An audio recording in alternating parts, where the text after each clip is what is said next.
Gente, qual é a grande característica da teoria dos sistemas? O que você tem que saber?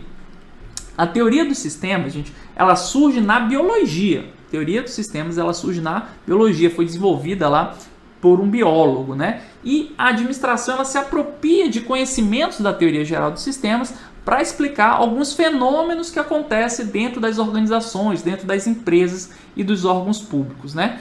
E qual a ideia, a ideia central da teoria geral dos sistemas? É que as organizações atuam como sistemas, ou seja, as organizações elas estão dentro de um sistema maior, sofrendo influência desse sistema maior e influenciando esse sistema maior. Então, gente, qual é a principal contribuição da teoria geral dos sistemas? Anote aí, as organizações atuam como sistema. Ou seja, sabe essa ideia de que a administração científica defendia e que a teoria clássica defendia e que a própria teoria da burocracia defendia, de que a organização, sistema fechado, ficava muito preocupada com o ambiente interno?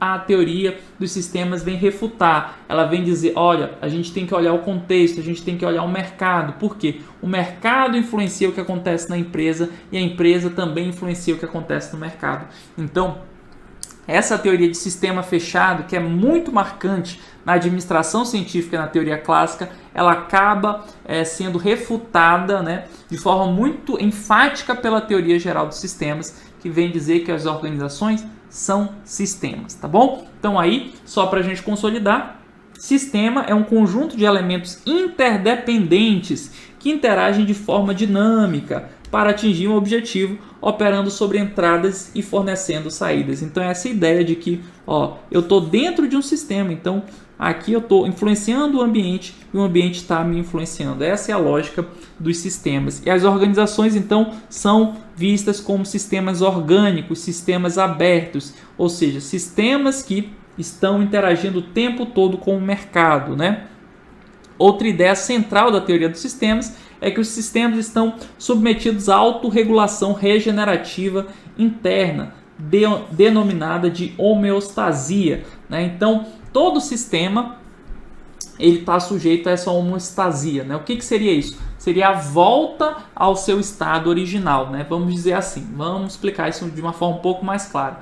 Imagine que você quer perder peso, né? Você quer perder peso e aí existe uma tendência natural do seu corpo de tentar evitar isso, né? Qual a tendência natural? É que você mantenha o seu peso. Então, se você fizer um esforço muito grande, um gasto calórico muito intenso em poucos dias, né? E aí no dia seguinte você comer mais um pouquinho, o seu peso tende a retornar àquele original. Então existe uma tendência em todos os sistemas, né? Mesmo no corpo humano. Lembre-se que a teoria de sistemas ela surgiu da biologia, então isso é explicado dentro da biologia também. Existe uma tendência de os sistemas preservarem o seu status quo, vamos dizer assim, o seu estado ali original. E aí a homeostasia vem mostrar isso. Então uma empresa ela também passa por isso, né? Uma empresa, para crescer, ela tem que vencer muitos obstáculos, inclusive internos. Por quê? A tendência é a empresa sempre manter ali o mesmo status quo, tá bom? Essa também foi uma contribuição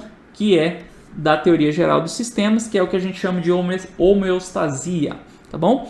As organizações estão sujeitas à entropia, né? O que é entropia? Tendência negativa, né? Vou até anotar, tendência negativa para a organização de levar os sistemas à desintegração. Combate-se a entropia por meio da entropia negativa ou negentropia.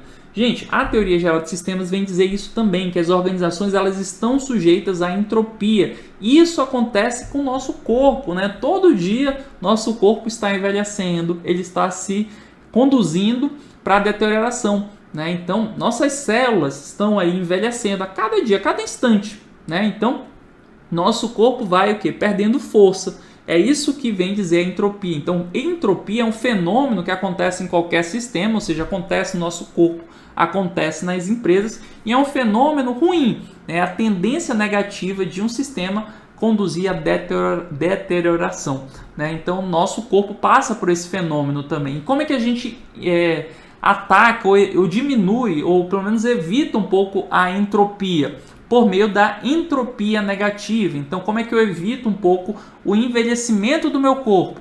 Fazendo atividade física, adotando uma dieta mais balanceada, né? Então, entropia é um fenômeno que acontece em todos os sistemas e é um fenômeno ruim, leva aí à deterioração do sistema. Como é que a gente combate a entropia? Por meio da entropia negativa, também chamada de negetropia. Beleza?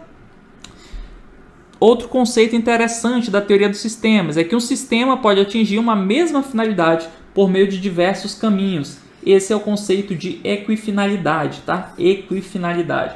O que significa equifinalidade? É que você não tem uma única forma de fazer as coisas, né? Então é outro ponto que a teoria geral de sistemas vem refutar as ideias da administração científica. Lembra que na administração científica a gente falava que existia o the best way, ou seja, a melhor forma de fazer as coisas? A teoria geral de sistemas vem refutar isso por meio do conceito da equifinalidade.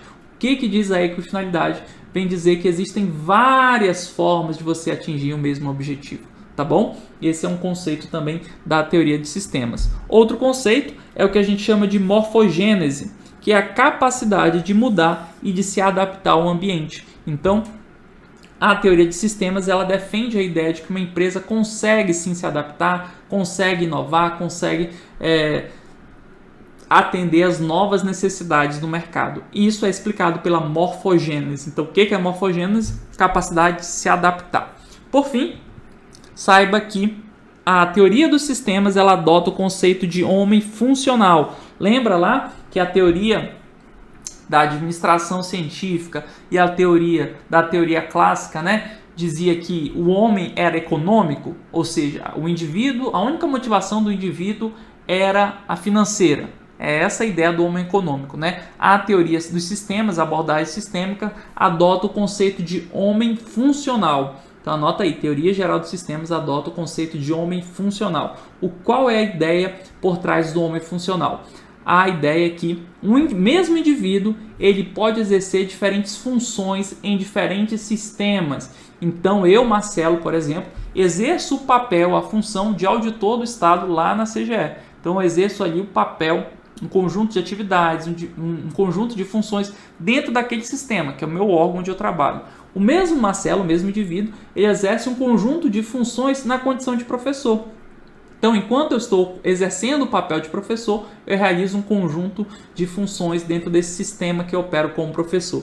Então, a ideia do homem funcional é essa, né? Que o mesmo indivíduo ele pode exercer diferentes papéis, diferentes funções em diferentes sistemas, tá bom?